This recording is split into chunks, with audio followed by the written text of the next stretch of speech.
మహాపరిశుద్ధుడైన దేవ, దయగలిగిన ప్రభు,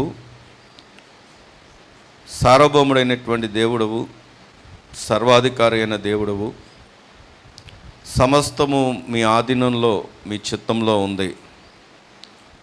మేము మీ కృప ద్వారానే ఎన్నిక చేయబడి ఈ దినము వరకు కూడా మేము సజీవులుగా ఉండడానికి కృపనిచ్చి మిమ్మల్ని ఆరాధించే ప్రజలుగా మమ్మల్ని ఏర్పరచుకొని మీ వాక్యపు సత్యముల చేత మమ్మల్ని బలపరుస్తున్న దేవా, మీకు వందనాలు. మనుష్య జ్ఞానాన్ని మరుగుపరచండి, మనుష్య ఆలోచనలను మరుగుపరచండి. వాక్యమై ఉన్న దేవుడుగా మీ దాసుడి నోటికి బోరగా ఉండి మాతో మీరు మాట్లాడండి. ఎవరికి ఏ మాట అవసరమై ఉందో ఆ మాటను మీరు ప్రకటించి మా హృదయాలు సిద్ధపాటు కలిగినటువంటి అనుభవాలు కలిగి మీ రాజ్యానికి వారసులంగా మా కుటుంబాలను కూడా నడిపిస్తూ మీరు అక్కడికి ఎత్తబడే కృపను మా అందరికి అనుగ్రహించి మహిమ మీరే పొందుకొనమని మా ప్రభువును రక్షకుడైన యేసుక్రీస్తు వారి యొక్క శ్రేష్టమైన నామంలో స్తుతించి ప్రార్థించి వేడుకుంటున్న మా పరమ తండ్రి, ఆమేన్. దేవుని యొక్క పరిశుద్ధ గ్రంథము నుండి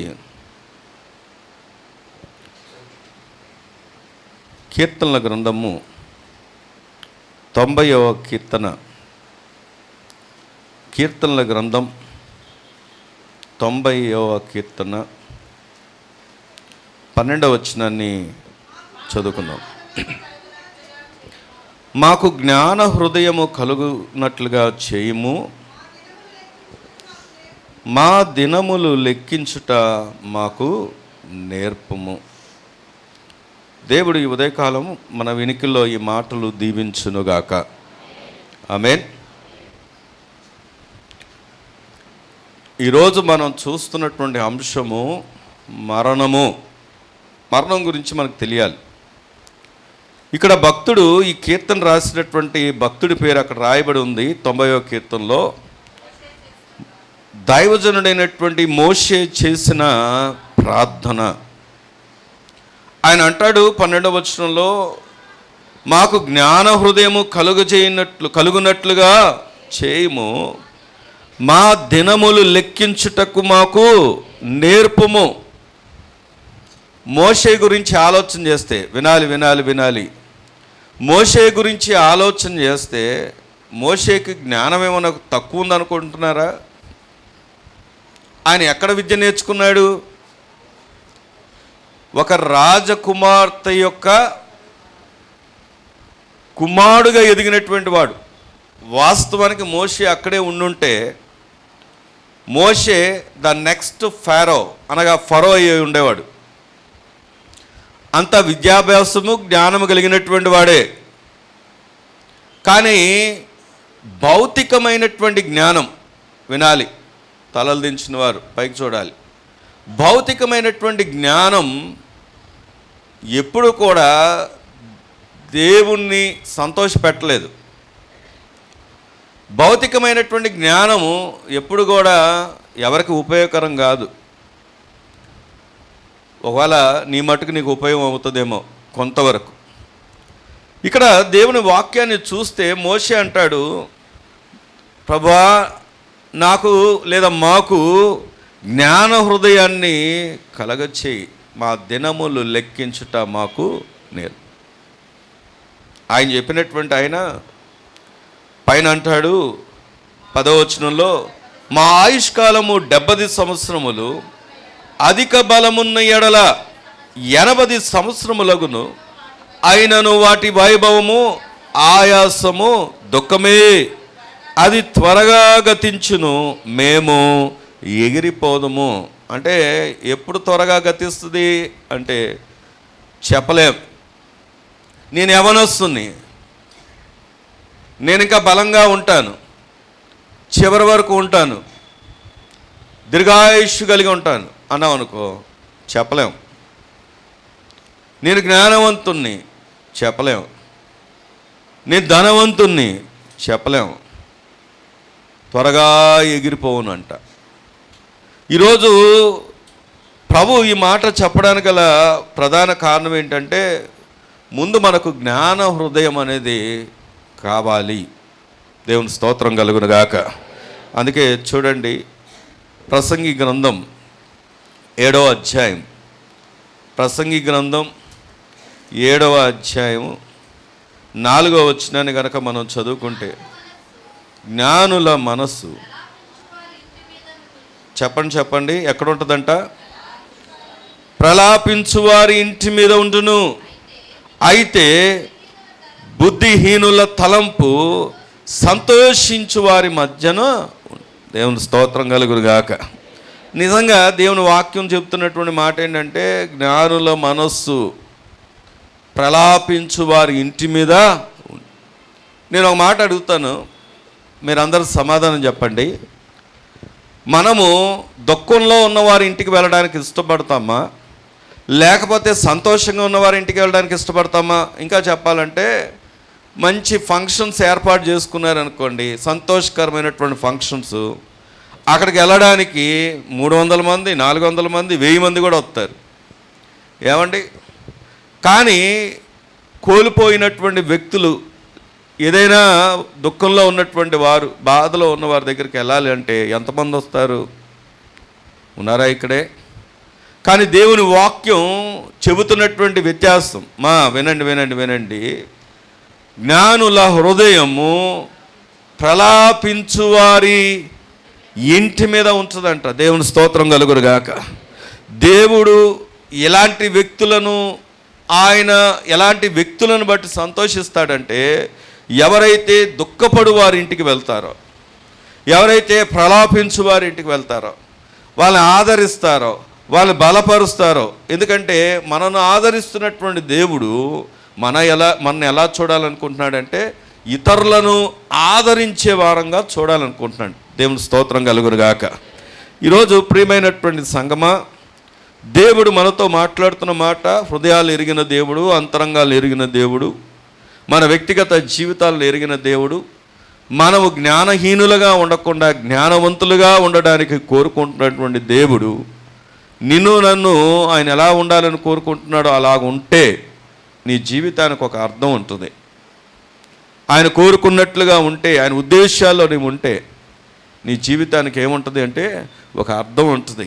సరే, నేను అసలైన భాగంలోకి వెళుతూ అసలు మరణము అనే మాట దగ్గరకు వచ్చి ఆలోచన చేస్తే, మరణము గురించి చూడండి. మరణము ఎన్ని రకాల మరణాలు ఉన్నాయో తెలుసా ఎవరికైనా? మరణం అనగానే సహజంగానే ఒక మనిషి ఇక్కడ భూమి మీద చనిపోయాడంటే అయిపోయింది. ఇంకా అక్కడితో ఆ వ్యక్తి గురించి మాట్లాడడం మానేస్తాం. ఆ వ్యక్తి గురించినటువంటి సంభాషణలు అయిపోతాయి. ఇంకా ప్రతి మానవుడు ఇప్పుడు సహజంగానే భౌతికంగా చాలామంది అంజులైనప్పటికీ, ప్రభువుని ఎరగని వారైనప్పటికీ కూడా మరణం వరకే మాట్లాడుకుంటారు. కానీ బైబిల్, పరిశుద్ధ గ్రంథం మరణం వరకే మాట్లాడట్లేదు, మరణం తరువాత విషయాలు కూడా మాట్లాడుతోంది. ఈరోజు ఈ మాటను చాలా జాగ్రత్తగా వినండి. మరణము బైబిల్లో పరిశుద్ధ గ్రంథ ప్రకారము 3 రకాల మరణాలు ఉన్నాయి. చెప్పండి ఎన్ని రకాలు? నేను మళ్ళీ చెప్తున్నాను, నేను ఇందాకే చెప్పాను. ఈ మరణం అన్నటువంటి సంభాషణ గురించి, ఈ యొక్క అంశం గురించి మాట్లాడుకోవడానికి ప్రధాన కారణం ఏంటంటే, క్రైస్తవులుగా ఉన్నటువంటి మనము దాని గురించినటువంటి జ్ఞానం లేని వారుగా ఉండడం దేవునికి ఎంత మాత్రము ఇష్టం లేదు. ఎందుకు అంటే సహజంగా ఇది ఒక ఫ్యూనరల్ సెర్మన్స్లో, అనగా ఎక్కడైనా సమాధి కార్యక్రమాలప్పుడు లేదా ఆదరణ కూడికలో మాట్లాడుకుంటాం తప్పించి సంఘంలో మాట్లాడుకోవడం చాలా అరుదుగా కనబడుతుంది. అందుకే ఇక్కడ ఉన్నటువంటి ప్రతి సహోదరుడు జ్ఞానం లేని వారుగా ఉండటం ఇష్టం లేక నేను ఈ మాటలను మీ ముందుకు తీసుకొని వస్తున్నాను. మళ్ళీ చెప్తున్నాను, ఇది దేవుడు ప్రేరేపిస్తేనే. నేను నిజంగా చెప్తున్నాను, ఈరోజు ఈ అంశాన్ని తీసుకురావాలన్న ఆలోచన నాకు లేనే లేదు. నేను ఇంతకుముందు తీసుకొద్దామన్నప్పుడు దేవుడు వద్దనుకున్నాడు, కానీ ఎందుకనో ఈ దినము నన్ను ప్రేరేపించాడు. ఈ అంశం గురించినటువంటి సత్యము ఖచ్చితంగా నువ్వు ఎరిగి దేవుని వాక్యానికి గ్రహింపులోకి తీసుకురావడానికి ఈ మాట మరొకసారి మిమ్మల్ని ప్రేమతో వినాలి వినాలి, బ్రతుములాడుతున్నాను, జాగ్రత్తగా వినండి. మరణము 3 రకాలు. ఎన్ని రకాలు? 3 రకాలు. మొదటి మరణం మనం గమనిస్తే అది ఏ మరణం అంటే చూడండి, యాకోబు పత్రిక 2వ అధ్యాయం. యాకోబు పత్రిక 2వ అధ్యాయము 6వ వచనాన్ని కనుక మనం చదువుకుంటే, అయితే మీరు దరిద్రులను అవమానపరుచుదురు. 2:26 అండి. ప్రాణము లేని శరీరము ఎలాగ మృతమో అలాగే క్రియలు లేని విశ్వాసము మృతం. శరీరంలో ప్రాణం లేకపోతే చెప్పండి, అదే మరణం? భౌతిక మరణం. ఉన్నారా ఇక్కడే? కొద్ది కష్టమే, ఎందుకంటే ఉదయము ఇలాంటి మాటలు వినాలంటే కష్టమే. చెప్పడం నాకు కూడా కష్టమే, వినడం మీకు కూడా కష్టమే. కానీ తప్పనిసరి వినాల్సిందే, తప్పనిసరి తెలుసుకోవాల్సిందే. ఏ శరీరంలో అయితే ప్రాణం ఉండదో, ఓ చెల్లెళ్ళారా అక్కలారా వినండి, ఆ శరీరాన్ని పిలుస్తున్నటువంటి పిలిపేంటో తెలుసా? మరణం. మీకు విషయం తెలుసా? అప్పుడు దాకా రాజకీయ నాయకుడే అనుకోండి, లేకపోతే మంచి పేరున్నటువంటి వ్యక్తి అనుకోండి, బ్రతుకున్నంతసేపు కూడా పేరు పెట్టి పిలుస్తారు. మీరు ఎప్పుడైనా గమనించండి, బ్రతుకున్నంతసేపు కూడా పేరు పెట్టి పిలుస్తారు. చనిపోయిన తర్వాత బాక్స్లో పెట్టిన తర్వాత ఏమని పిలుస్తారు? శవం అనరు. ఆ బాడీని తీసురండి, ఆ బాడీని తీసురండి, ఆ బాడీని పక్కన పెట్టండి, ఆ బాడీని అదిగో ఇటు పెట్టండి, అటు పెట్టండి అంటూ ఉంటారు. ఇప్పుడు ఏమైపోయింది? పేరు కాస్త బాడీ అయిపోయింది. అంతకుముందు వరకు కూడా పేరు పెట్టి పిలిచారు, గారు అని పిలిచారు, గొప్పగా పిలిచారు. కానీ ఒక్కసారి ప్రాణం పోగానే ఏమని పిలుస్తున్నారు? బాడీ. సరే, నాకు ఎంతో ప్రేమ ఉంది, ఎందుకంటే మొన్న ఈ మధ్యకాలంలో ఒకసారి ఒక మాట చదివాను నేను. అదేంటంటే ఆ తల్లి ఎవరో చనిపోయారంట, ఆ పిల్లలకి ఎంతో ప్రేమ అంట. ప్రేమ అని చెప్పేసి ఏం చేశారంటే తలుపులన్నీ బిగించేసుకొని ఆ తల్లిని ఇంట్లోనే పెట్టుకున్నారు, ఆ బాడీని.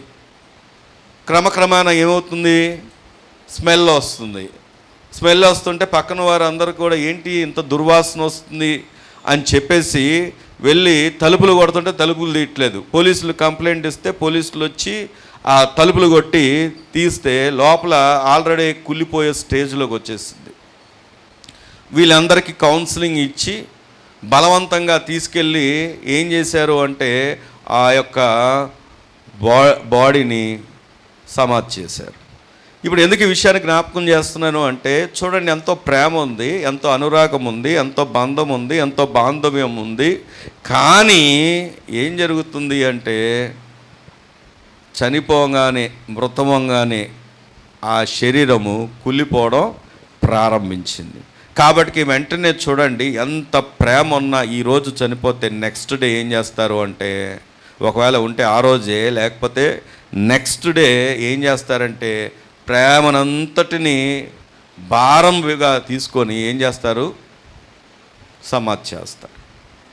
ఈ విషయాన్ని ఎందుకు జ్ఞాపకం చేస్తున్నానంటే ఈరోజు మరణం గురించినటువంటి అవగాహన లేకుండా ఉన్నటువంటి క్రైస్తవులు ఎంతోమంది ఉన్నారు. మరణం గురించినటువంటి సిద్ధపాటు లేనటువంటి క్రైస్తవులు ఎంతోమంది ఉన్నారు. మాట్లాడుకుంటున్నారంటే లోకం ఏమంటుందంటే తినుము, తాగుము, సుఖించుము, అరే ఇప్పుడు ఇది సుఖపడాల్సిన సమయం రా అంటారు. కానీ దేవుని వాక్యం చెప్తున్నటువంటి మాట ఏంటంటే భూమి మీద ఉండగానే భౌతికమైనటువంటి మరణం సంభవించక ముందే మరణం గురించినటువంటి అవగాహన నీకు మన అందరికీ ఉండాలి. అందుకే యోహాను సువార్త 5వ అధ్యాయం, త్వరగా యోహాను సువార్త 5వ అధ్యాయం. మరణం నాకు నేర్పిస్తున్నటువంటి మొదటి సత్యం ఏంటంటే, నేను సత్యం చెప్పలేదు కదా, మొదటి సత్యం ఇట్స్ ఏ సపరేషన్. అంటే ఏంటో తెలుసా? ఎడబాటు. మీ పక్కన ఉన్న చెప్పండి, ఏంటది? మరణం ఏంటండి? ఎడబాటు. రండి, యోహాను సువార్త 5వ అధ్యాయము 28వ వచనాన్ని కనుక మనం చదువుకుంటే 5:28 చదవండి. దీనికి ఆశ్చర్యపడకుడి, ఒక కాలం వచ్చుచున్నది, ఆ కాలములో సమాధుల్లో ఉన్న వారందరూ ఆయన శబ్దము విని మేలు చేసిన వారు జీవ పునరుద్ధానమునకు, కీడు చేసిన వారు తీర్పు పునరుద్ధానముకు బయటికి వచ్చేదారు. గట్టిగా దేవుని స్తోత్రం చెప్దామా? దేవుడు చెప్తున్నటువంటి మాట ఏంటంటే, అసలు ఆశ్చర్యపడకండి. మరణించినా ఆశ్చర్యపోకూడదు. ఒక దినం ఎందుకు అంటే ప్రభు వస్తాడు. ప్రభు వచ్చినప్పుడు సమాధులు ఏమవుతాయి అంటే తెరవబడతాయి. భూమి మీద ఉన్నప్పుడు, ఇప్పుడు బ్రతుకుతున్నటువంటి మనతో దేవుడు మాట్లాడుతున్నాడు. భూమి మీద ఉన్నప్పుడు ఏంటంట, ఇదిగో అక్కడ చెప్తున్నాడు చూడండి, మేలు చేసిన వారు జీవ పునరుద్ధానమునకు, కీడు చేసిన వారు తీర్పు పునరుద్ధానమునకు. వింటున్నారా? చైర్లో ఉన్నవారు వినండి, వినండి, వినండి. మేలు చేసిన వారేమో జీవ పునరుద్ధానమును కొరకు ఏర్పరచబడతారు. కీడు చేసిన వారేమో తీర్పు పునరుద్ధానముకు ఏర్పరచబడతారు. ఇంతకీ నాకు ఒక ప్రశ్న ఉంది, అందరూ సమాధానం చెప్పండి. మేలైనా కీడైనా ఎక్కడ చేస్తాం? చెప్పాలి చెప్పాలి చెప్పాలి. ఎక్కడ? భూమి మీదే. సరే, ఈ సమాధానం చెప్పండి. ఎప్పుడు చేస్తాం? ఎప్పుడండి? బ్రతికున్నప్పుడే. ఈరోజు నువ్వు బ్రతికున్నావు కదా, నీ జీవితం ఎలాగుందో, నువ్వు ఎలా నడుచుకుంటున్నావో, ఎలా ప్రవర్తిస్తున్నావో, దేనికి ప్రాధాన్యతనిస్తున్నావో, దేని కొరకు ప్రాకులాడుతున్నావో, దేని కొరకు ప్రయాసపడుతున్నావో, ఇదంతా కూడా ఏమవుతుందంటే రికార్డ్ చేయబోతుంది. నువ్వు మేలు చేసిన వ్యక్తి అనుకో, మేలుకరంగా జీవించిన వ్యక్తి అనుకో, జీవ పునరుద్ధానానికి నువ్వు ఏర్పరచబడతావు. ఒకవేళ ఎన్ని మాటలు విన్నా, ఎంత చెప్పినా, నా ఇష్టం నాది, నా ఇష్టం వచ్చినట్టు బ్రతుకుతా అంటే, ఒక ధనవంతుడు ఉన్నాడు బైబిల్లో. ఈ ధనవంతుడు ఎలా బ్రతికాడంటే, తనకి ఇష్టం వచ్చినట్లుగా బ్రతికాడంట. తనకు తోచిన విధంగా బ్రతికాడంట. ఎక్కడికి వెళ్ళాడో తెలుసా? పాతాళానికి, నరకానికి వెళ్తే నేను చెప్పా కదా, తర్వాత ఒక అంశం దాని గురించి ధ్యానం చేస్తాం. అది ఎప్పుడన్నది దేవుని చిత్తం. అయితే అక్కడ తాళలేకపోతున్నాడు, తట్టుకోలేకపోతున్నాడు. అగ్ని ఆరదు, పురుగు చావదు, కాలిపోతూ ఉంటే ఆగిపోయేది. ఇప్పుడు ఒక్కసారి పెనం ఊరికే అప్పుడప్పుడు ఆమ్లెట్ వేయడానికో ఈ పిల్లలు ఏం చేస్తారు, వెళ్ళడానికి వెళ్ళి గబుక్కను అంటించుకుంటారు. కొద్దిసారి ఏదో కొద్దిగా కాలితే చిన్న బొబ్బ వస్తే ఎంత అల్లాడిపోతామో మనం. కానీ అది ఎలా ఉంటుందంటే అగ్ని ఆరదు, పురుగు చావదు. అంటే దాని కంటిన్యూస్గా కొనసాగుతూ ఉంటుంది. అలా కొనసాగుతున్నప్పుడు అక్కడ ఉన్నటువంటి వ్యక్తి దాహంతో ఏం చేస్తున్నాడు అంటే అడుగుతున్నాడు, చిటికిన వేలు గోరుతో ఉన్నటువంటి కొద్దిగా నీళ్ళు ఇచ్చినా చాలయ్యా అంటున్నాడు. ఒక్కసారి నన్ను గనక మా సహోదరుల దగ్గర పంపిస్తే వాళ్ళకి వెళ్ళి ఇక్కడ ఉన్నటువంటి తీవ్రత ఏంతో చెప్పి సువార్త చెప్తాను అంటున్నాడు. మీకు తెలుసా? నరకంలో అందరికీ సువార్త తెలుసు. తెలుసా తెలీదా? నరకంలో ఉన్న వాళ్ళందరికీ సువార్త తెలుసు. ఎందుకంటే ఇంకా ప్రత్యేకంగా వారికి చెప్పాల్సిన అవసరం లేదు. భూమి మీద దొరికిన సువార్తను కాదనుకున్నారు, భూమి మీద వినబడినటువంటి మాటలు కాదనుకున్నారు. కాబట్టి వీళ్ళు ఇప్పుడు ఎక్కడికి వెళ్ళారు అంటే సువార్తను కాలదనుకొని, దేవుడు ఎవరో తెలుసుకొని, దేవుడు ఏ రీతిగా బ్రతకాలో చెప్పిన తర్వాత కూడా నడుచుకోకుండా ఏం చేశారంటే నరకానికి వెళ్ళిపోయారు. ఇప్పుడు అందరికీ సువార్త తెలుసు. ఇప్పుడు ఆయన ప్రయాస ఏంటంటే, కనీసం నేను ఎలాగో కాల్చబడుతున్నాను, కింద ఉన్నటువంటి నా సహోదరులైనా రక్షించుకుందాం అంటే అక్కడ ఉన్నటువంటి అబ్రహాం అంటాడు, ఏమని అంటాడంటే, కింద ప్రవక్తలు ఉన్నారు అంటారు. ప్రవక్తలు అంటే ఎవరో తెలుసా? ఇగో ఇలాంటి సేవకులు, కర్మేలో సేవకులు, లేదా ఇతర సంఘాల్లో సేవకులు. ఇక్కడ సేవకులు ఉన్నారు, వాళ్ళ బాధ్యత ఉంది, వాళ్ళు ప్రకటిస్తారు. ప్రకటించిన మాట విని మరణానికి ముందే నువ్వు ఏ గమ్యాన్ని ఎత్తుక్కోవాలో తెలియడానికే దేవుడు ఈ దినము కూడా ఈ మాటలు మనందరితో మాట్లాడుతున్నాడు. దేవుని స్తోత్రం కలుగును గాక. అయితే ఇది భౌతికమైనటువంటి మరణం. ఇంకొక మరణం ఉంది. నేను చెప్పే కదా 3 మరణాలు ఉన్నాయి, 3 రకాలైనటువంటి మరణాలు. రెండవది ఎఫెసీ పత్రిక 2వ అధ్యాయము 1వ వచనాన్ని కనుక మనం చదువుకుంటే, మీరు అపరాధముల చేతను పాపముల చేతను మీరు చచ్చిన వారై ఉండగా ఆయన మిమ్మల్ని ఏం చేశాడంట? క్రీస్తుతో కూడా మనం ఏం చేశాడంట? బ్రతికించాడంట. దేవుని స్తోత్రం చెప్దామా? పక్కన ఉన్న చెప్పండి, దేవుడు ఏం చేశాడు? మనని బ్రతికించి. ఇది ఆత్మీయ మరణం. ఏ మరణము? మీ పక్కన చెప్పండి, ఏ మరణం ఇది? భౌతిక మరణం అనేది ఎవ్వరు తప్పించుకోలేరు, అందరూ ఒకరోజు చూడాల్సిందే. ఒకవేళ పొడిగించుకుంటారేమో. ఒక ఆయన 16 కోట్లు రోజు ఖర్చు పెట్టి, రోజుకి 16 కోట్లు ఖర్చు పెట్టి ఇంజక్షన్లని మెడికేషన్ అని తీసుకుంటా ఉన్నాడు, తన యవ్వనం తగ్గకుండా. అలాగా ప్రయత్నాలు చేసి చాలామంది చనిపోయిన వాళ్ళు కూడా ఉన్నారు. నేను ఎందుకు ఈ మాట జ్ఞాపకం చేస్తున్నానంటే, ఒక రోజు అనేది అది ఒకవేళ నువ్వు పొడిగించుకోవచ్చేమో ఆయుష్ని. అక్కినేని నాగేశ్వరరావు గారు ఎప్పుడో ఆయన క్యాన్సర్ వచ్చిందంట. 96 94 సంవత్సరాలు బ్రతికారు ఆయన అన్నారు, ఒక ఇంటర్వ్యూలో అన్నారు, నేను సెంచరీ కొడతాను అన్నారు. సెంచరీ కొట్టారా అంటే, సెంచరీ అంటే ఎంతో తెలుసా? 100 కొడతాను అన్నారు. కొట్టారంటే కొట్టలేదు. కానీ అంతకన్నా ఎక్కువ సంవత్సరాలు, అధికమైన సంవత్సరాలు బ్రతికిన వారు ఉన్నారు. వినండి బ్రతికిన వారు ఉన్నారు. కానీ ఖచ్చితంగా ఒకరోజు హెబ్రీ పత్రిక 9:27 త్వరగా హెబ్రీ పత్రిక 9:27 కనుక మనం చదువుకుంటే, మనుషులు ఒక్కసారే మృతి పొందవలనని నియమింపబడెను, ఆ తరువాత ఏం జరుగుతుంది? తీర్పు జరుగును. ఇప్పుడు మనుషులు ఎన్నిసార్లు చచ్చిపోతారు? ఏ మనుషుడైనా ఒకసారే మృతి పొందుతాడు. అది ఎవరైనా సరే, కిందటోళ్ళైనా పెద్దటోళ్ళైనా చిన్నోళ్ళైనా యవనస్తులైనా, లేదా ధనవంతులైనా బలవంతులైనా, ఆఖరికి అధ్యక్షులైనా. అద్వానీ గారు, ఎల్కే అద్వానీ గారు బీజేపీకి అప్పట్లో ఆయన అంటే ఆ దినాల్లో ఒక టైగర్ అనమాట ఎల్కే అద్వానీ గారు. ఆయన వస్తున్నప్పుడు ఒకసారి చూశాను, నేను బెన్ సర్కిల్ దగ్గర చూశాను, పెద్ద కాన్వాయ్. కానీ చివరి దశలోకి వచ్చేసరికి ఆయన దండం పెడుతున్నా కానీ పైన ఉన్నటువంటి ఆయనకి దండం కూడా పెట్టలేదు.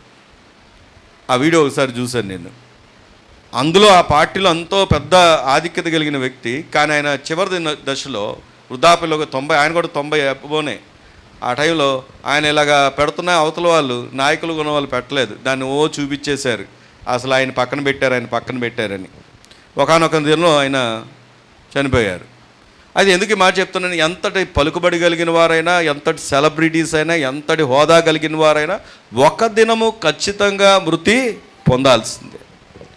అయితే మృతి పొందడానికి ముందే దేవుడు చెప్తున్నటువంటి సత్యం ఏంటంటే, మీరు అపరాధముల చేత పాపముల చేత చచ్చిన వారై ఉండగా, అంటే ఆల్రెడీ స్పిరిచువల్లీ వీఆర్ డెడ్ అనగా మనం ఆత్మీయంగా ఎప్పుడో చనిపోయిన వారం. ఎందుకని ఆత్మీయంగా చనిపోవడానికి గల కారణం ఏంటో మనకు తెలుసు. ఈ భూమి మీదకి ఏమొచ్చింది చెప్పండి? పాపం వచ్చింది. పాపం ఏం తీసుకొచ్చిందంటే మరణాన్ని తీసుకొచ్చింది. పాపం వల్ల వచ్చిన జీతము మరణం. కాబట్టి ఈ మరణం తప్పించడం ఎవరి వశము కాదు, ఒక యెహోవా వశమే. దేవుడు ఈరోజు ఈ మాట మనతో మాట్లాడడానికి గల కారణం ఏంటంటే, భౌతికమైనటువంటి మరణాన్ని ఎవ్వరు తప్పించుకోలేరు. ఒకవేళ ఎవరైనా అన్నారనుకోండి, ఏంటి మీరు క్రైస్తవులై ఉండి త్వరగా చచ్చిపోయారని అన్నారే అనుకోండి, మనం కూడా ఏమనుకుంటాం తెలుసా? నిజమే కదా అనుకుంటాం. కానీ వాస్తవం ఏంటంటే, చిన్న వయసులో చనిపోయారా, పెద్ద వయసులో చనిపోయారా, లేదా వృద్ధాప్యంలో చనిపోయారా, యాక్సిడెంట్ అయ్యి చనిపోయారా, రోగం వచ్చి చనిపోయారా, ఇదేది దేవుని రాజ్యానికి చేర్చడానికి ఆటంకము కాదు. కావాలంటే చూపిస్తాను రండి, ఇది వాస్తవమో కాదో. మనం ఆదికాండం 5వ అధ్యాయం త్వరగా, ఆదికాండము 5వ అధ్యాయం త్వరగా, ఆదికాండం 5వ అధ్యాయం. ఈ అధ్యాయానికి పేరు కనుక పెట్టాల్సి వస్తే ఇది మృతుల అధ్యాయము. ఏ అధ్యాయం ఇది? తీసారా? తీసినట్టు కనిపించట్లేదు నాకు. ఏ అధ్యాయం ఇది? మృతుల అధ్యాయం. ఎందుకు మృతుల అధ్యాయం? అక్కడ మీరు గమనిస్తే ఒకే మాట రిపీటెడ్గా వస్తుంది. కావాలంటే చూడండి, చూపిస్తాను. 5వ వచనంలో మృతి పొందాను. కానీ ఆయన బ్రతికిన దినాలు ఎన్నో తెలుసా? 930 ఏళ్ళు. 930 సంవత్సరాలు బతికాడు ఆయన. 930 సంవత్సరాలు బతికాడు ఆయన. ఇలాగే ఒకసారి ఒక స్త్రీ అంట, తన భర్త మందిరానికి రాడు. మందిరం పేరెత్తుతూనే ఆయన కోపం, చిరాకు. ఆయన ముందే చెప్పాడంట, నువ్వు మందిరానికి రమ్మంటే మాత్రం నీ ప్రాణం తీసేస్తా అన్నాడంట. అంత కఠినాత్ముడు అనమాట. నువ్వు వెళ్తే వెళ్ళు, నేనేమి ఆటంకపరచను. కొంతమంది ఉన్నారు అలాగే, మీరు వెళ్ళండి, మమ్మల్ని మాత్రం రమ్మనకండి. మీరు భక్తి చేయండి, ప్రార్థన చేయండి. కొంతమంది వాళ్ళ భార్యలో ప్రార్థనలు అంటే కూడా ఎంతో ఇష్టం, నమ్మకం కూడా, దేవుడు ఎప్పుడు నాతోనే ఉన్నాడు అంటారు కూడా. కానీ విషయం ఏంటంటే మీరు వెళ్ళండి అంటారు, కానీ వాళ్ళు రారు. ఇక్కడ ఇదే జరుగుతుంది. ఏంటంటే ఈయన ఎవరైతే ఉన్నారో భార్య ఒకరోజు బతులాడుగా ఆయన ఒకరోజు ఏం జరిగిందంటే ఆమె తన్నాడంట. తంతే మొహం అంతా రక్తం వస్తూ ఉంటే, ఆ రక్తం వస్తున్నప్పుడు చూసి కరిగిపోయి ఇంటికి ఆయన ఆఫీస్కి వెళ్ళిపోయాడు. కానీ మనసు మాత్రం బాధగా ఉందంట. అనవసరంగా తన్నాను, నేను బూడితో తన్నాడు ఆయన. అనవసరంగా తన్నాను, సరే వస్తానమ్మా అని ఫోన్ చేశాడంట. నేను ఈరోజు వస్తాను, చర్చ్కి వస్తానంటే, చర్చ్కి అక్కడ ఉన్నటువంటి చర్చ్ యొక్క సిస్టమ్ ఎలా ఉంటుందంటే ముందే ఏ వాక్యాలు చెప్తారో కూడా రాస్తారు. అప్పుడు ఈ 5వ అధ్యాయం అక్కడ రాయబడి ఉందంట. వెంటనే ఆమె నిరుత్సాహం చెందింది. ఎందుకంటే అయ్యో రాక మా ఆయన చర్చ్కి వస్తున్నాడు, ఇక్కడ చూస్తేమో మృతి పొందాను ఉంది, ఇంకేమైనా ఉందా, ఇప్పుడు ఈయన ఇంకా దూరం అయిపోతాడు కదా అని మనసులో అనుకొని బాధపడుతూ ప్రార్థన చేసుకుంటూ లోపలికి వెళ్ళి కూర్చున్నారంట. ఈయన వాక్యం అంతా విన్నాడు. వచ్చేటప్పుడు ఆమెతో అన్నాడంట, నేను ప్రభువుని అంగీకరిస్తున్నాను, ఇప్పటి నుండి నేను దేవుని మందిరానికి వస్తాను అన్నాడంట. దేవుని స్తోత్రం కలుగును గాక. దానికి కారణం ఏంటి అంటే ఆయన ఇవన్నీ మృతి పొందాను అని చదివిన తర్వాత 24వ వచనానికి వచ్చేసరికి, హానోకు దేవునితో నడిచిన తర్వాత దేవుడు అతన్ని తీసుకొని పోయాను గనక అతడు ఏంటంట లేకపోయాను. అక్కడ హానోకు ఒక్కడు మాత్రం ఏమవ్వలేదు, మృతి పొందలేదు. ఈయన అన్నాడంట, నేను మారడానికి గల కారణం ఏంటంటే అందరూ చచ్చిపోవడం అన్నది ఖచ్చితంగా కంపల్సరీ నాకు తెలిసిపోయింది. కానీ ఎవరైతే దేవుని నమ్ముకుంటారో వారు మరణం దాటి వెళ్ళిపోతారన్న సంగతి కూడా నాతో దేవుడు మాట్లాడారు అన్నారంట. దేవుని స్తోత్రం చెప్దామా, గట్టిగా చెప్దామా, హల్లెలూయా. మీరు బైబిల్ గ్రంథంలో ఇప్పుడు నేను ఈ అధ్యాయాన్ని తీయడానికి గల కారణం ఏంటంటే ఇక్కడ 930 ఏళ్ళ వాళ్ళు ఉన్నారు, 912 ఏళ్ళ వాళ్ళు ఉన్నారు. మీరు చదువుకుంటే అన్నెన్ని సంవత్సరాలు బ్రతికిన వారు కూడా చనిపోయారు. చనిపోలేదా? కంపల్సరీ. మనుషులు ఒకసారి మృతి పొందవాలి కాబట్టి ఖచ్చితంగా ఒకరోజు చనిపోతారు. అయితే ఆశ్చర్యకరమైనటువంటి విషయం ఏంటంటే అందరికన్నా షార్ట్ టైంలో చనిపోయిన ఒక ఆయన ఉన్నాడు. షార్ట్ టైంలో చనిపోయింది ఎవరో తెలుసా? హేబేలు. ఎవరండి? ఆయన గురించి మనకు బైబిల్ ఇలా పరిచయం చేసిద్దో లేదో వెంటనే చనిపోతాడు. అక్కడ సంవత్సరాలు ఉండవు. చంపింది మళ్ళీ ఇంకెవరో కాదు, తన సహోదరుడే కయ్యను. కానీ అంత షార్ట్ సర్వీస్లో, అంటే షార్ట్ టైంలో బ్రతికినటువంటి వ్యక్తి ఎక్కడ కనబడతాడో తెలుసా? ఆయన చనిపోయాడో బ్రతికున్నాడో చూద్దాం రండి. హెబ్రీలకు రాసినటువంటి పత్రిక 11వ అధ్యాయం. హెబ్రీలకు రాసినటువంటి పత్రిక 11వ అధ్యాయము. విశ్వాసం గురించి, అసలు విశ్వాసం యొక్క అర్థం ఏంటో ఇక్కడ రాయబడి, మీరు తర్వాత చదువుకోండి. కానీ 4వ వచనంలో ఉంటుంది, విశ్వాసమును బట్టి హేబేలు కయీను కంటే శ్రేష్టమైన బలి దేవునికి అర్పించెను. దేవుడు అతని ఆత్మల గురించి సాక్ష్యం ఇచ్చినప్పుడు ఆ విశ్వాసం బట్టి నీతిమంతుడని సాక్ష్యం పొందెను. అతడు మృతి నొందియు ఈ విశ్వాసము ద్వారా మాట్లాడుచున్నాడు. గట్టిగా దేవుని స్తోత్రం చెప్దామా, గట్టిగా చెప్పండి, హల్లెలూయా. షార్ట్ టైంలో చనిపోయినటువంటి హేబేలు ఎక్కడ కనబడుతున్నాడు తెలుసా? చనిపోయి కూడా మాట్లాడుతున్నాడు. దేవుని స్తోత్రం చెప్దామా, హల్లెలూయా. ఎలా సాధ్యం అంటే ఆయన అంటాడు, విశ్వాసమును బట్టి. నువ్వు ఎన్ని సంవత్సరాలు బ్రతికావన్నది లెక్క కాదు. అక్కడ ఆల్రెడీ మోసే చెప్పేశాడు, నువ్వు ఎక్కువ సంవత్సరాలు బతికితే నీకంతా ఆయాసము దుఃఖమే. బ్రతికే వాళ్ళని తప్పుగా అనుకోవట్లేదు. దేవుడు ఎవరికి కావాల్సిన టైము వాళ్ళకి ఇచ్చాడు, నిర్ణయ కాలం ఉంది. కానీ మనమేమనుకుంటామంటే షార్ట్ టైంలో చనిపోతే వాళ్ళు ఏదో పాపం చేశారేమో అనుకుంటాం, వాళ్ళు ఏదో ద్రోహం చేశారేమో అనుకుంటాం. ప్రభువును నమ్మి ఒకవేళ ఏదైనా యాక్సిడెంట్లో చనిపోయారు అనుకోండి, ఏమనుకుంటావు తెలుసా? ఏదో నేరం చేసి ఉంటాడు, ఆయన ఏదో పాపం చేసి ఉంటాడు, అందుకే అకాలంగా చచ్చిపోయాడు అనుకుంటా. మనం మరణించే విధానానికి, ఏమండి వినండి, మనం మరణించే విధానానికి అది టైంను బట్టి అవ్వచ్చు, చనిపోయిన విధానం బట్టి కావచ్చు, అది ఎప్పుడూ కూడా మన దేవునితో ఉన్న అనుబంధానికి అడ్డు కానే కాదు. దేవుని స్తోత్రం కలుగురు గాక. ఎందుకంటే ఇప్పుడు అనండి, హేబేల్ని ఎవరు చంపారు? హేబేల్ని ఎవరు చంపారు? కయీన్ చంపాడు. అర్పణలు ఇచ్చినందుకు, దేవుడు అది మెచ్చుకున్నందుకు, నచ్చినందుకు, దానికి హేబేల్ని తన సహోదరుడే చంపాడు. అంటే ఇప్పుడు హేబేల్ పాపం చేశాడా? కాదు.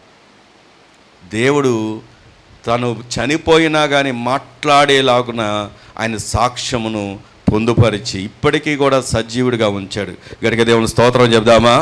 హల్లెలూయా. క్రైస్తవుడు అలాగుండాలి. ఈరోజు మనం మరణం గురించి బాగా మాట్లాడతాం, కానీ మరణానికి సిద్ధపాటు లేదు. భౌతికమైనటువంటి మరణం అది ప్రతి ఒక్కరికి సంభవిస్తుంది, కానీ నువ్వు ఆత్మీయంగా మరణించకూడదని దేవుడి మాట చెప్తున్నాడు.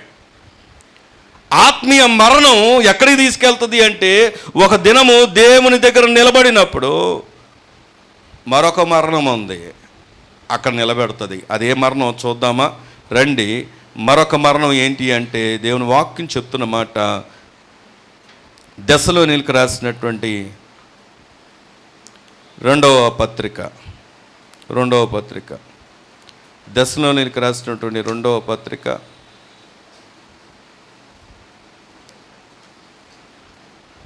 1వ అధ్యాయం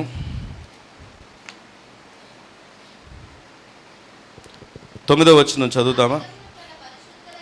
ఆ దినమున తన పరిశుద్ధుల యందు మహిమపరచబడుటకును విశ్వసించిన వారందరి యందు ప్రశంసింపబడుటకును ప్రభు వచ్చినప్పుడు అట్టి వారు ఆయన సముఖము నుండి, ఆయన ప్రభావమందలి మహిమ నుండి పారదోలబడి నిత్యనాశనమును దండనను పొందుదురు.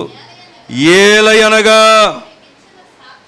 మేము మీకిచ్చిన సాక్ష్యము మీరు నమ్మితిరి. ఇక్కడ మీరు గమనిస్తే కొద్దిగా పై వచనం కూడా నేను చదువుతాను. ప్రభు అయిన యేసు తన ప్రభావమును కనబరుచుచు దూతలతో కూడా పరలోకం నుండి అగ్నిజ్వాలల్లో ప్రత్యక్షమై దేవుణ్ణి ఎరగని వారికి, మన ప్రభు అయిన యేసు సువార్తకు లోబడిన వారికి ప్రతిదండన చేయునప్పుడు మిమ్మను శ్రమపరచు వారికి శ్రమయు, శ్రమ పొందుతున్న మీకు మాతో కూడా విశ్రాంతి అనుగ్రహించుటకు దేవునికి న్యాయమే. వినండి, మీకు అర్థమయ్యేలాగా చెప్తాను. ఇక్కడ దేవుని యొక్క సువార్త అంట ప్రకటించబడుతుందంట. దేవుడంట ప్రత్యక్షమవుతూ ఉన్నాడంట. ప్రత్యక్షమవుతున్నప్పుడు 2 రకాల ప్రజలు ఉన్నారు. వినాలమ్మా, వినండి. మొదటి రకమైనటువంటి ప్రజలు ఏం చేస్తున్నారంటే, దేవుని కొరకు బ్రతుకుతున్నారు, నమ్మకంగా ఉన్నారు, సువార్తకు లోబడ్డారు. మరొక ప్రజలు వీరంట సువార్తకు లోబడలేదు, దేవునికి విరుద్ధంగా ఉన్నారు, వేరుగా ఉన్నారంట. ఇప్పుడు ఏం జరిగింది అంటే, దేవుడు అంటున్నాడు, వారంతా పారదోలబడి నిత్య నాశనమును దండన పొందుదురు. మొదటి భౌతిక మరణము అందరికీ తథ్యమే, కానీ ఆత్మీయ మరణం కనుక అనగా, నేను చెప్పాను ఇందాకే, స్పిరిచువల్ డెత్ అనగా ఆత్మీయ మరణము ఏం చేస్తుంది అంటే, వినండి, ఒక నిత్య మరణానికి దారి తీస్తుంది. ఇక్కడ ఉన్నదేంటో తెలుసా? నిత్య మరణం. చెప్పండి, ఏ మరణం? మొదటి మరణం అందరూ చూడాల్సిందే, కానీ 2వ మరణం ఉంది చూసారా, అది నిత్య నాశనం, నిత్య మరణం.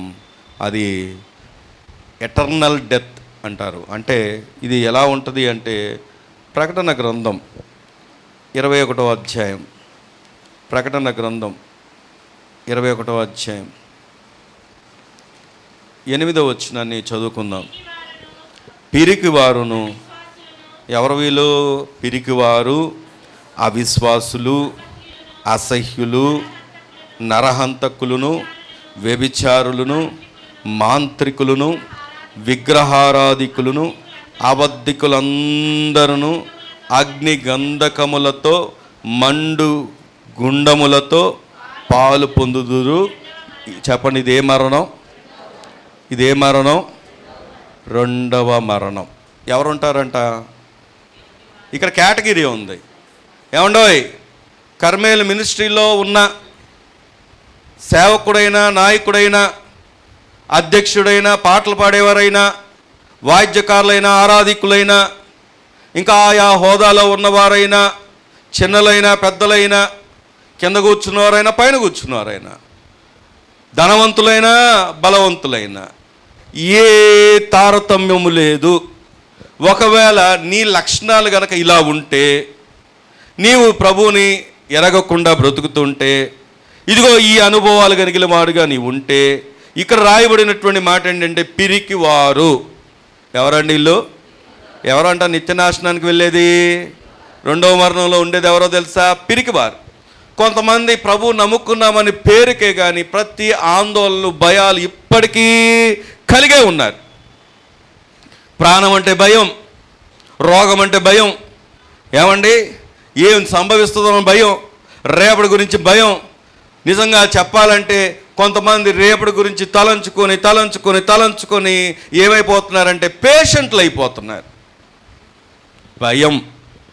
దేవుని వాక్యం చెప్పేటటువంటి మాట ఏంటంటే పిరికితనం గల ఆత్మ దేవుడు ఇవ్వలేదు.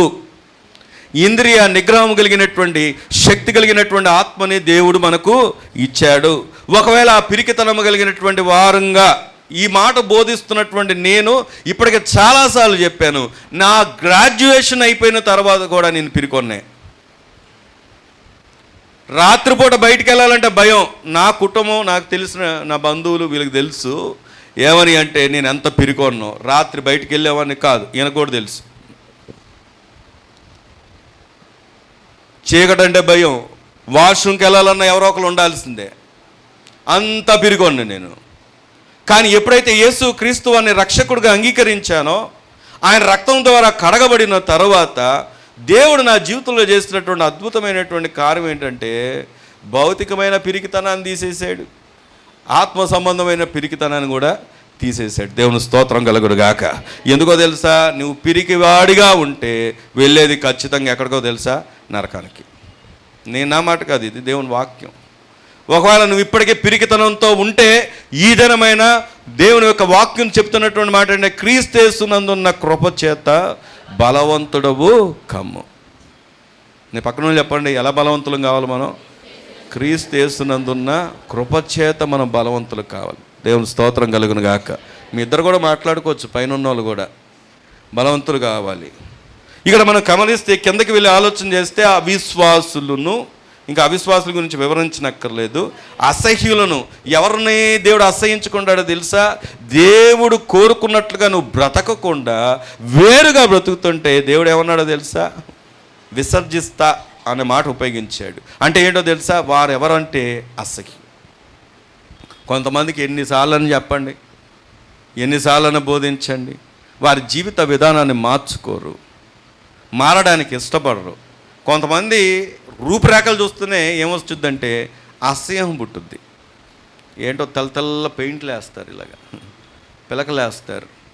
ఏమండి, ఒకసారి నేను గోవాలో చూశాను. గోవాలో ఉన్నాం కదా మేము. అసలు ఎక్కడ గ్యాప్ లేకుండా కంటి కనుబొమ్మల దగ్గర నుండి రింగులు పెట్టారు. ఇలా ఇలా ఇలా ఇలా ఇలా మొత్తం పెట్టింది ఎవరు? స్త్రీలు కాదు, పురుషులు. చూస్తూనే అసహ్యం వేస్తుంది, చూస్తూనే. కొంతమంది టాటులు ఇక్కడ ఇక్కడ ఇక్కడ ఇక్కడ. చెప్పాగా రీసెంట్గా వైజాగ్లో ఒక అతను కంటి మీద టాటు వేసుకున్నాడంట. ఉన్నాడో మరి పోయిందో కన్ను తెలీదు. అంటే వీళ్ళెవరో తెలుసా? దేవునికి అసహ్యులు, అసహ్యులు. చూడండి, నరహంతకులు, వ్యభిచారులను, మాంత్రికులను, విగ్రహారాధకులను, వీళ్ళతో కలిపి వీళ్ళను బయట కూడా పెట్టారు, ఈయన కూడా పెట్టారు. ఎవరో తెలుసా? అబద్ధికులు. ఎవరండి వీళ్ళు? ఎంత ఘోరమైన విషయం! మాంత్రికులతో, విభిచారులతో, విగ్రహారాధకులతో. అంటే మనం అబద్ధం చాలా సింపుల్గా ఆడేస్తాం, కానీ ప్రతి మాటకి అబద్ధం చెప్పేస్తాం. కానీ అక్కడ వాక్యాన్ని చూస్తే వాక్యం ఏమని చెప్తుందో తెలుసా? చాలా స్పష్టంగా చెప్తున్నమాట. ఆ కేటగిరీకి ఈ కేటగిరీకి ఏమాత్రం వ్యత్యాసం లేదు. అబద్ధికులు కూడా ఎక్కడ ఉంటారంట? రెండవ మరణంలో, నిత్య నాశనంలో. ఈరోజు ప్రభు ఈ మాట మన ముందుకు ఎందుకు తీసుకొస్తున్నాడంటే, ఒకసారి పైన చూస్తే 7వ వచనంలో, జయించువాడు వీటిని స్వతంత్రించుకొనును, నేను అతనికి దేవుడనై ఉండును, అతడు నాకు కుమారుడై ఉండును. గట్టిగా దేవుని స్తోత్రం చెప్దామా? ఈరోజు దేవుడు ఈ మాటలు నీతో చెప్తున్నాడంటే, నువ్వు దాన్ని జయించి ఈ భూమి మీద ఉండగానే మరణానికి ముందే నువ్వు జ్ఞానము కలిగి దేవుని వైపు తిరిగి నీ హృదయాన్ని దేవునికి ఇచ్చి, దేవుడు నాకు ఇష్టమండి, దేవుడు నన్ను ఎప్పుడు చూస్తాడండి, ఈ మాటలు అయిపోయాయి. దేవుడు ఇష్టం అనే మాట అందరూ చెప్తారు. నాకు అప్పుడప్పుడు ఎవరెవరో కొంతమంది 100 రూపాయలు 200 కానుకలు తీసుకొస్తూ ఉంటారు. మన చర్చికి వచ్చేవాళ్ళే, పలానామ ప్రార్థన చేయమందండి, ఆమె కార్యం జరిగిందంట, ఇస్తారు. ఇప్పుడు వాళ్ళకి ఇష్టమా కాదా? ఇష్టం. 1వ తారీఖు మనం అక్కడ పెట్టామనుకోండి, చాలామంది అన్యులు వస్తారు. వాళ్ళకి ఇష్టమా కాదా? ఇష్టం లేకుండా వచ్చారా? ఇష్టమే. కానీ ఇది దేవుని రాజ్యాన్ని వారిని వారసులుగా చేయలేదు. భౌతిక మరణం, చెప్పండి, ఆత్మీయ మరణం, మూడవది నిత్య మరణం, అది రెండవ మరణం. మొదటి మరణము ముందే ఆ రెండవ మరణాన్ని ఫేస్ చేయడానికి దేవుడు ఈరోజే నీతో నాతో మనందరితో మాట్లాడుతున్నాడు. దేవుడు స్తోత్రం కలుగును గాక. సరే, మనం ఆలోచన చేస్తే మరణం అనేది చెప్పండి ఒక ఎడబాటు. మీ పక్కన వాళ్ళు చెప్పండి, మరణం ఏంటి చెప్పండి? ఎడబాటా కాదా? అప్పటిదాకా మనతో ఉన్నటువంటి వారు ఏమైపోతారు చెప్పండి? ఎడబాటే. మరణం ఒక ఎడబాటు. మరణం అసలు రావడానికి కారణం ఏంటో తెలుసుకుందాం. మరణం రావడానికి కారణం రోమాపత్రిక 5వ అధ్యాయం. మరణం ఒక ఎడబాటు మాత్రమే కాదు, మరణానికి కారణం కూడా చూద్దాం. రోమాపత్రిక 5వ అధ్యాయము 12వ వచనం చదువుదాం.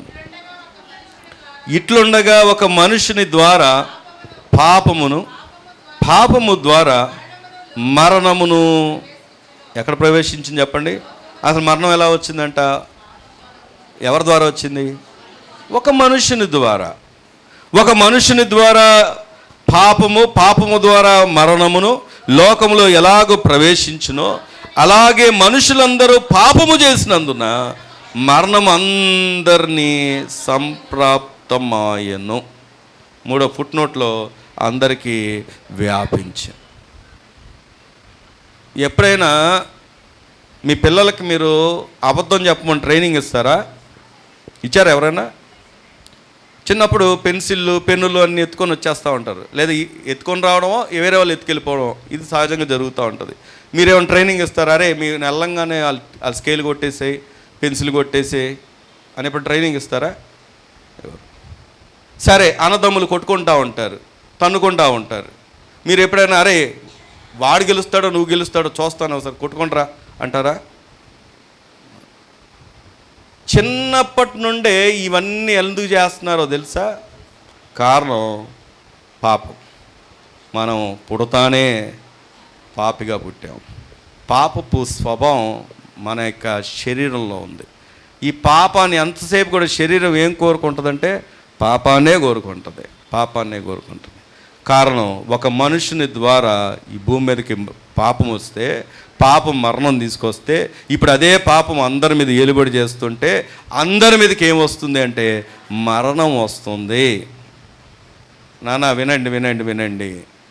మరి దేవుడు నీతో నాతో మాట్లాడుతున్న మాట ముందుకెళ్ళి ఆలోచన చేస్తే అదే 5వ అధ్యాయం 19వ వచనం కనుక మనం చదువుకుంటే, ఏలయనగా ఒక మనుషుని అవిధేయత వలన అనేకులు పాపులుగా ఎలా చేయబడిరో, అలాగే ఒకని విధేయత వలన అనేకులు నీతిమంతులుగా చేయబడుదురు. గట్టిగా స్తోత్రం చెబుదామా? దేవుడు మన అలాగే విడిచిపెడితే ఏమండి, ఈరోజు ఇక్కడ ఉన్న ఒక్కరు కూడా మిగిలే వాళ్ళం కాదు.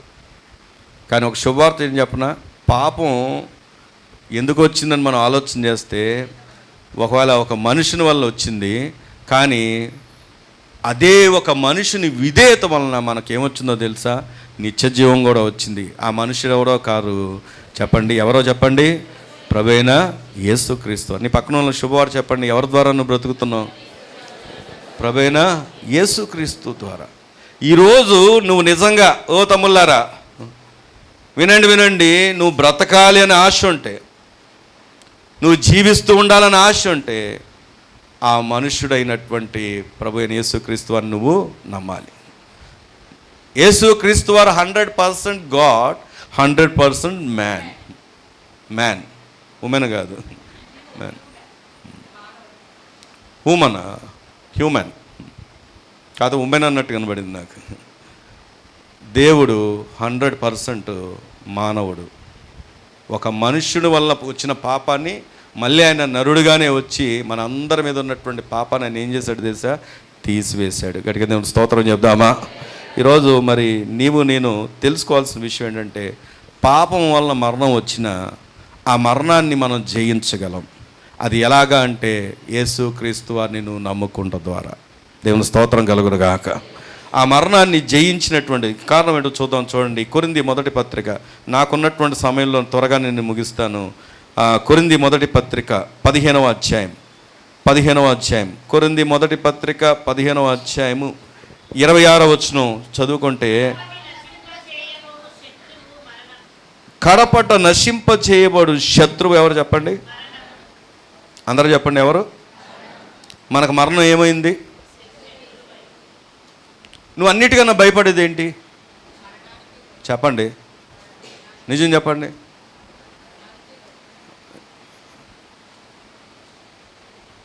భర్తను అడిగామనుకో భార్య అంటాడా?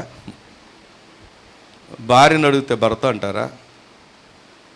పక్కింటి వాళ్ళని అడిగి భయమా? కాదు. ఇంకా ఏది కాదు. అన్నిటికన్నా భయంకరమైనటువంటి భయం ఏదైనా ఉందంటే మరణమే. మరణం మన శత్రువు. కానీ మరణం నిన్నేమీ చేయలేదు. దేవుని స్తోత్రం కలుగును గాక. కారణం ఏంటో చూపిస్తాను రండి.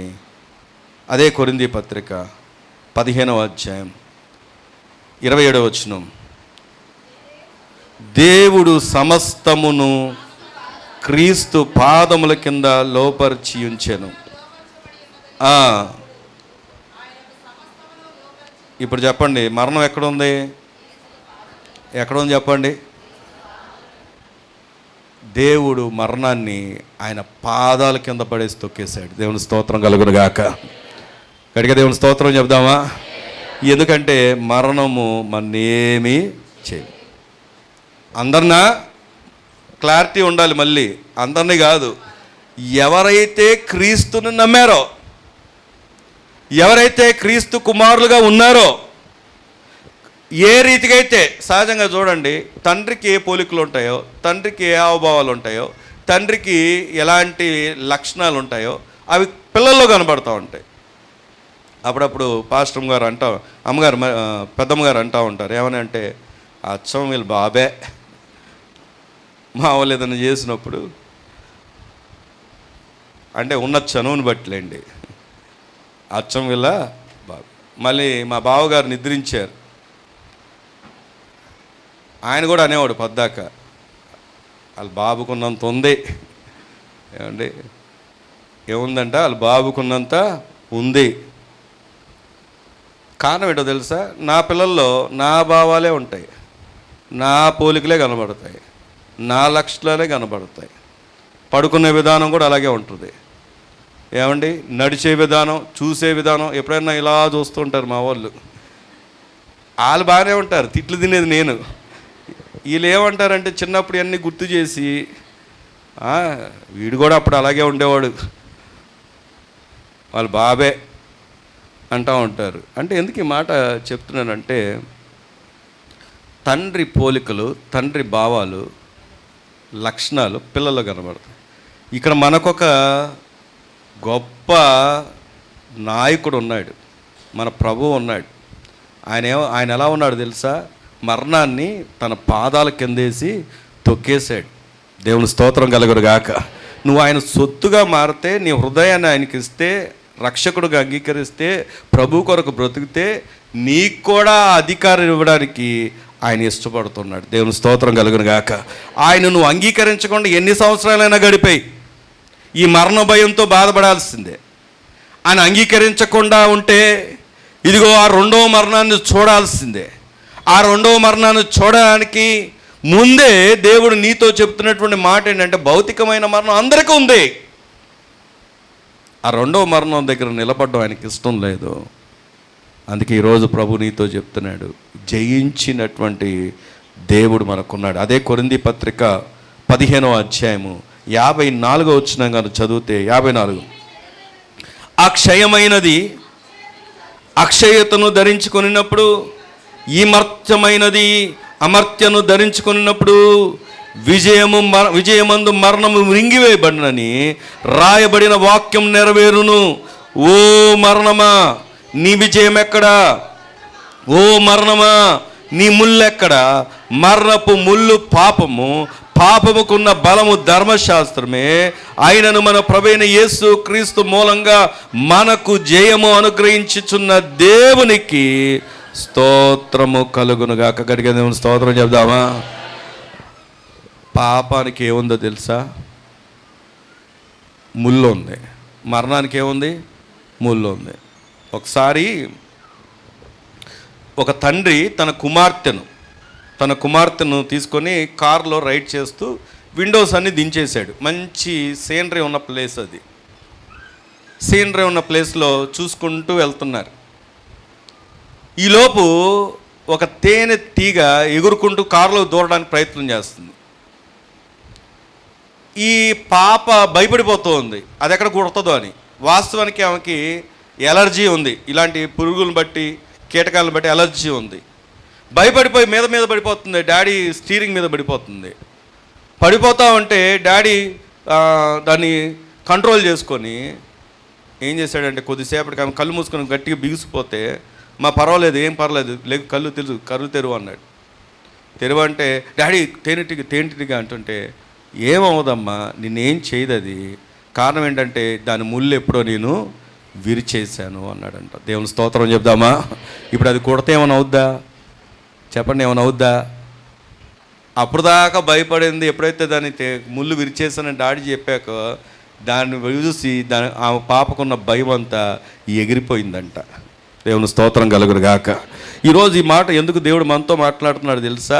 ఈరోజు ఏ భయం అయితే నిన్ను ఏలుబడి చేస్తుందో, ఏ మరణ భయం అయితే ఏలుబడి చేస్తుందో, ప్రపంచంలో ఉన్నటువంటి ప్రజలకు తెలియకపోవచ్చునేమో, కానీ క్రైస్తవుడిగా నీకు తెలియకపోతే ఈరోజు ప్రభు నీతో చెప్తున్నాడు, నీ దేవుడు ఎలాంటి దేవుడు అంటే మరణపు ఉల్లును విరిచిన వాడాయన. దేవుని స్తోత్రం కలుగును గాక. నీకు కూడా ఇస్తాడంట. అక్కడ అదే కదా రాయబడింది, ఆయనను మన ప్రభువైన యేసు క్రీస్తు మూలంగా మనకేమిస్తున్నాడంట?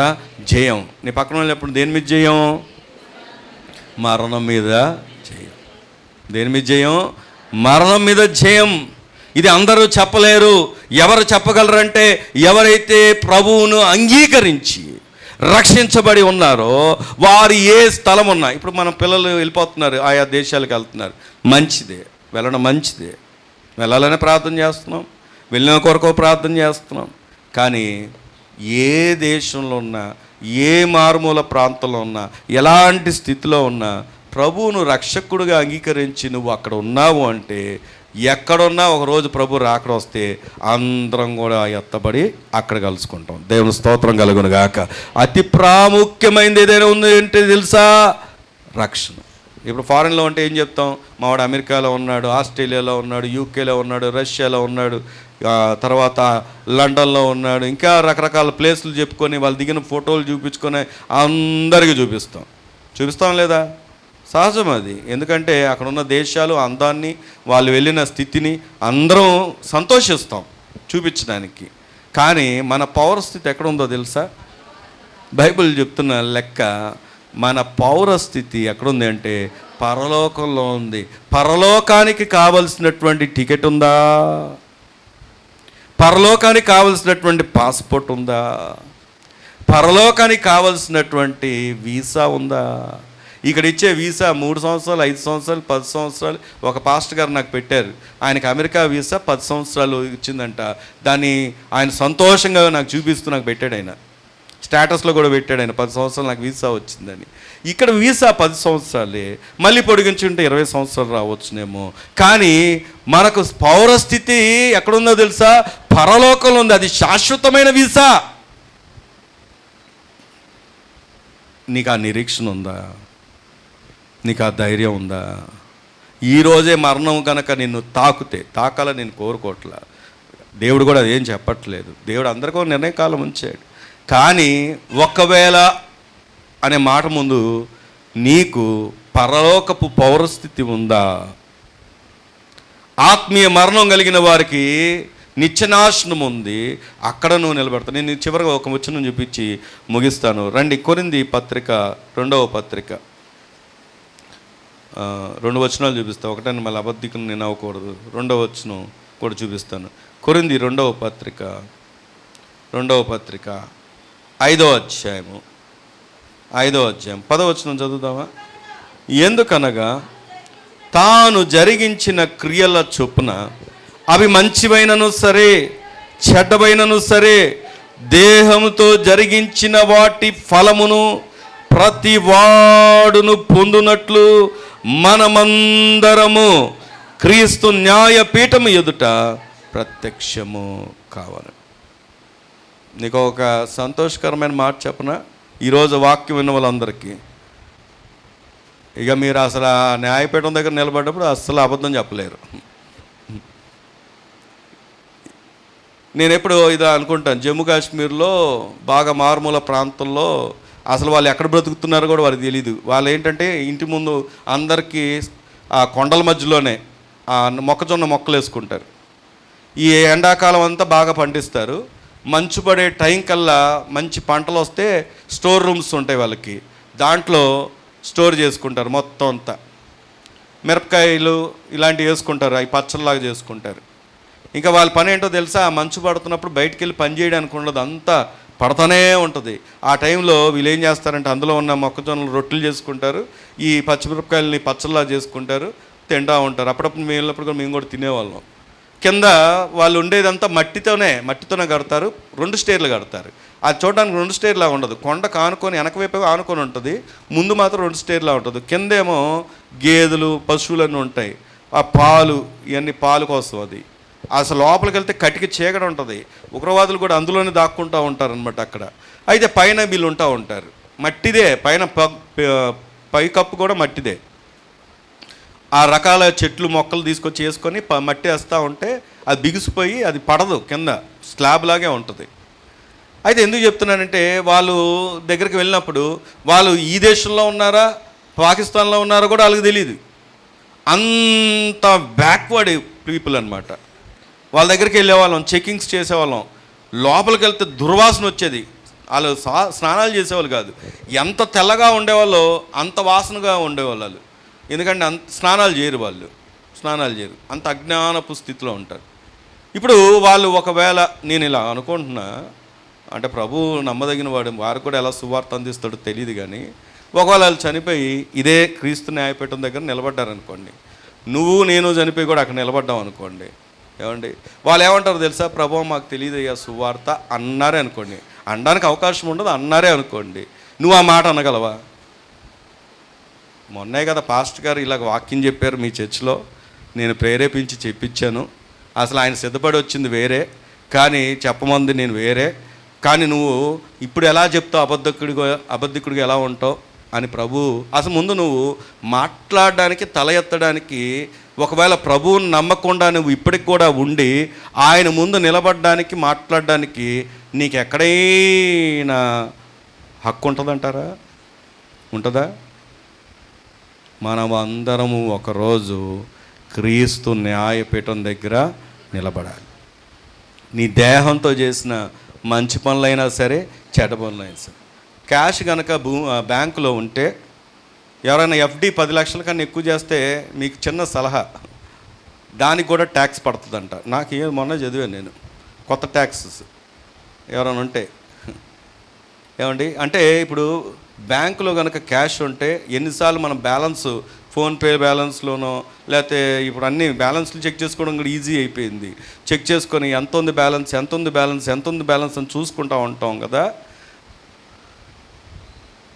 ఒకవేళ ఏమండి ఉన్నారా ఇక్కడే, వినండి, నీ దేహంతో చేసిన మంచి పనుల లిస్టు లేదా చెడ్డ పనుల లిస్టు ఇవి కూడా ఒక బ్యాలెన్స్ లాగా నీకు ఏర్పడుతుంది అంటే ఏ బ్యాలెన్స్ హెచ్చుగా ఉంటుంది? ఏ బ్యాలెన్స్ నీకు హెచ్చుగా ఉంటుంది? ఒకవేళ నువ్వు నీ దేహంతో చేసిన చెడ్డ పనులైనా సరే, నీకు గొప్ప శుభవార్త చెప్తాను నేను. ఏంటో తెలుసా? ఆ శుభవార్త ఏంటంటే, ఈరోజు కనుక నువ్వు ఒప్పుకొని, ఈరోజు బంపర్ ఆఫర్ అన్నమాట. ఏంటో బంపర్ ఆఫర్ తెలుసా? ఈరోజు కనుక నువ్వు ఒప్పుకొని నీ హృదయాన్ని దేవునికి ఇచ్చి పశ్చాత్తాపడితే, రక్షణ అనుభవంలోకి వస్తే, దేవుడు నీకు ఇస్తున్నటువంటి బంపర్ ఆఫర్ ఏంటో తెలుసా? ఇప్పుడైతే క్రీస్తు యేసునందున్న వారికి ఏ శిక్షా విధి లేదు. గట్టిగా దేవుని స్తోత్రం చెప్దామా? అలాంటి వారంట మరణాన్ని దాటి జీవంలోకి అడుగు పెడతారంట.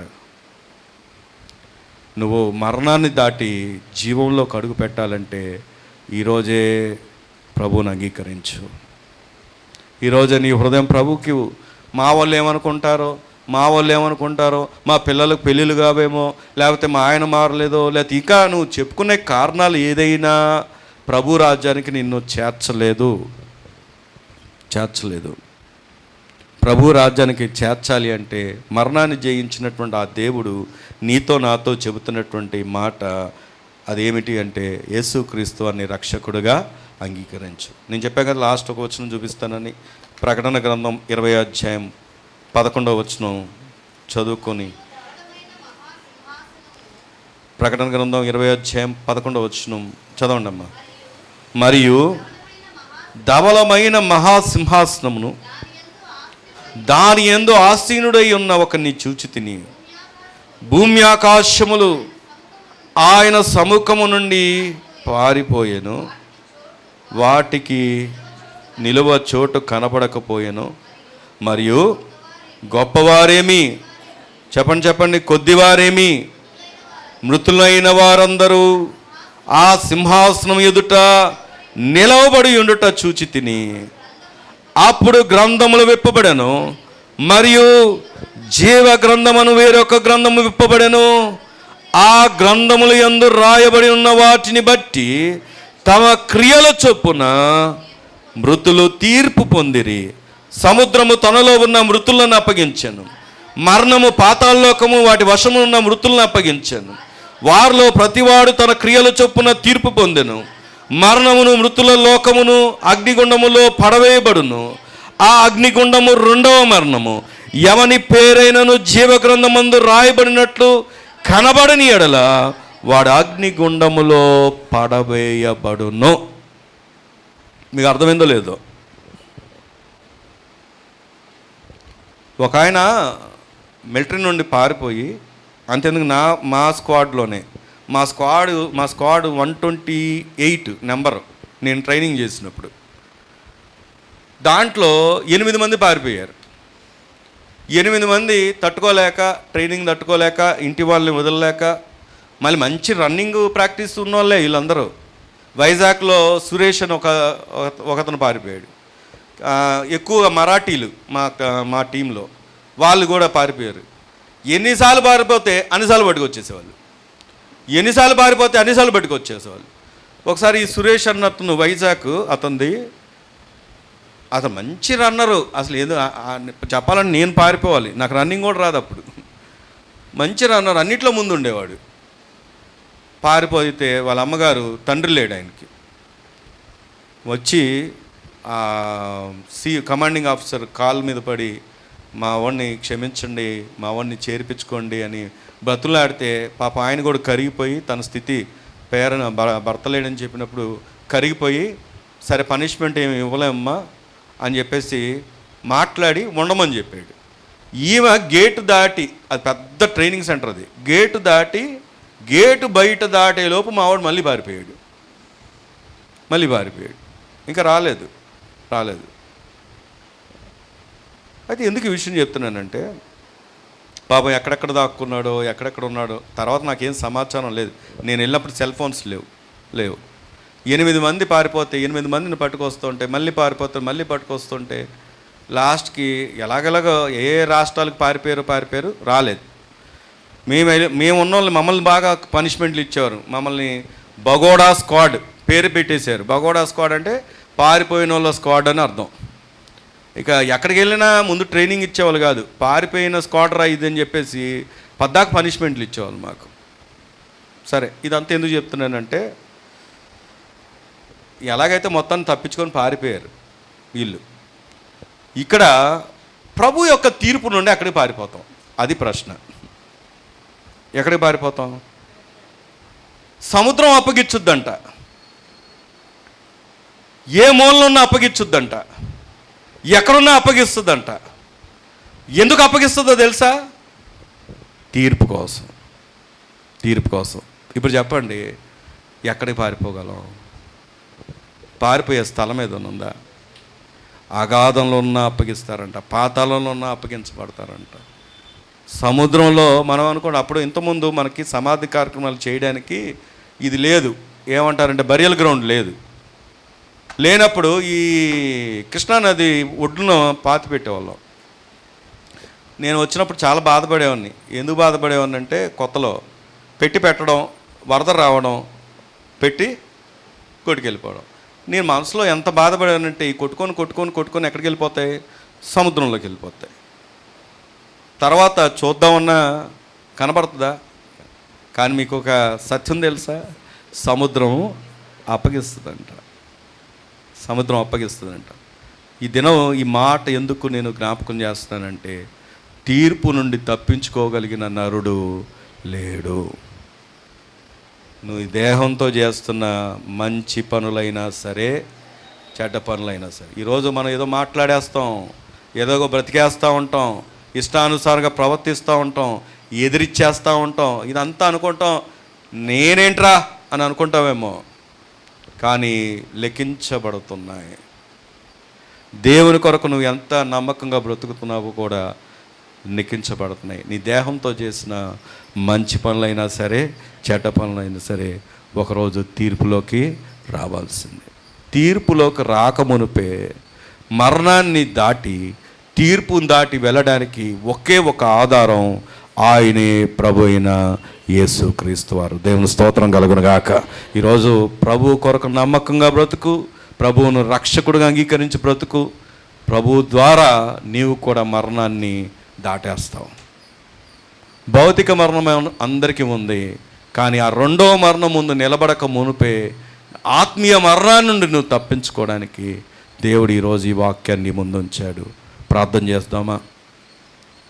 చేద్దామా? ఎవరి మట్టుకు వారు, యవనస్తులు మోకరించవచ్చు, ముందున్న వారందరూ మోకరించవచ్చు. దేవుని మాటను పెడచెవిని పెట్టొద్దు. దేవుడి మాట నీతో మాట్లాడాలని ఉద్దేశించే మాట్లాడారు. ఇది నేను అనుకుంటే మాట్లాడే మాట కాదు. ఈరోజు మరణించిన వారిని బట్టి మనకు దుఃఖం ఉంది. వాస్తవానికి మరణించిన వారిని బట్టి దుఃఖపడ్డ కంటే బ్రతుకున్న మనము మరణాన్ని ఎదుర్కోగలిగినట్లుగా ఉండడమే దేవుడు చూస్తూ ఉన్నాడు. దేవుని రాజ్యంలో ఉండడానికి దేవుడి మాట నీతో మాట్లాడాడు. భౌతికమైన మరణాన్ని గురించి కాదు ఆలోచించాల్సింది, ఆ మరణానికి ముందే ఆ రెండవ మరణం తప్పించుకోవడానికి, ఆ ఆత్మీయ మరణము నువ్వు పొందకుండా ఉండడానికి దేవుడి మాటని ముందు చెప్పాడు. ప్రభు అయితే మరణపు ముళ్ళును విరిచివేసినవాడు. మరణపు ముళ్ళును విరిచి, మరణమా నీ ముళ్ళు ఎక్కడని ఆయనను బట్టి మనకు కూడా జయముందని ఉదయకాలం ఆయన ప్రకటించాడు. పాపం వలన వచ్చిన జీతం మరణం, అయితే ప్రభువైన యేసుక్రీస్తు మూలంగా మనకు నిత్య జీవం. యేసు అన్నాడు కదా, నేను మరణము, నన్ను నమ్మి మరణించిన వారు తిరిగి లేపబడతారు.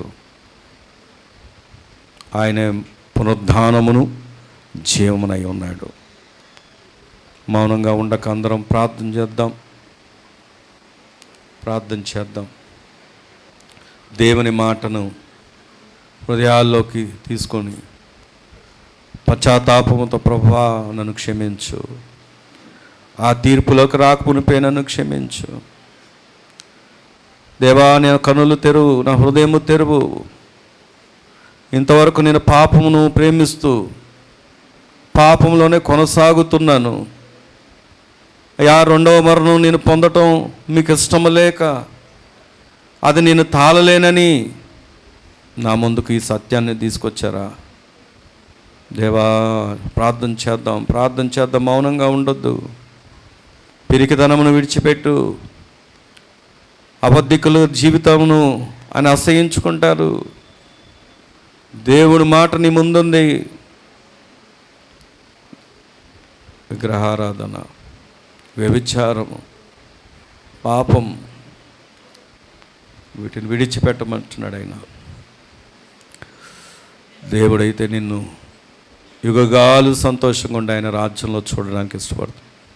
ప్రకటన 21:4 అక్కడ వేదన లేనటువంటి స్థలం, దుఃఖము లేనటువంటి స్థలం, మరణం ఇక ఉండనటువంటి స్థలము, నిత్య విశ్రాంతి కలిగినటువంటి స్థలము, పరలోకంలో నిన్ను చూడడానికే దేవుడి మాటని ముందు ఉంచాడు. ప్రియ సహోదరి సహోదరుడా, నేను ఒక ఎగ్జాంపుల్ జ్ఞాపకం చేశాను. జమ్మూ కాశ్మీర్లో ఉన్న ప్రజలకు తెలియకపోవచ్చునేమో, నీకు ఈరోజు ఈ సత్యం నీకు తెలుసు. ఈ సత్యం నిన్ను స్వతంత్రుని చేస్తుంది. ఒప్పుకుంటే ఒప్పుకుంటే ఒప్పుకుంటే ఒప్పుకుంటే